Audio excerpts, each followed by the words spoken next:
পদ্মার পাড়ে দাঁড়িয়ে এই শহরটা প্রথমে কথা বলে নীরবতায়। এই নীরবতায় আছে রোদের উষ্ণতা, আছে বিকালের হালকা বাতাস। রাজশাহী মানেই একটা শহর না, রাজশাহী মানে শান্তির একটা ঠিকানা।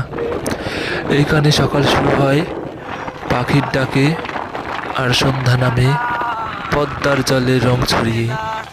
এই শহরের রোদটাও নরম, কাঁধে হাত রেখে বলে বিশ্রাম নেও হে নগরবাসী।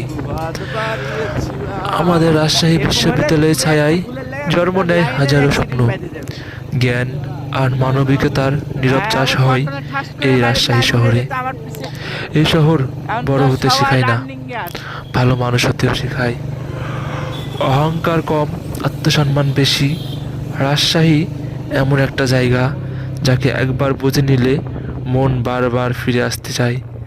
কারণ রাজশাহী চোখে নয়, রাজশাহী থাকে হৃদয়ের ভিতরে। আজ আমি নিজেকে নিয়ে খুব গর্ববোধ করি। আজ আমরা রাজশাহীতে জন্মগ্রহণ করে খুব সুন্দরভাবে জীবনযাপন করতে পারছি। আসলে ভাই, এই 64 জেলার ভিতরে আমাদের রাজশাহী জেলাতে যারা একবার হলে আসছেন, এমনকি এই রাজশাহী শহর এতটাই সুন্দর, মানুষকে এতটাই ভদ্র,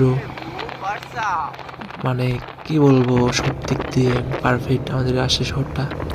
এটা শিক্ষানগরী, মানুষকে শুধু যে শিক্ষাই দেয় তাই নয়, মানুষ চিনতে শেখায়, ভদ্রতা বজায় রাখতে শেখায়, কথাবার্তারা সব দিক দিয়ে আমাদেরকে রাজশাহী শহর শিক্ষা দেয়।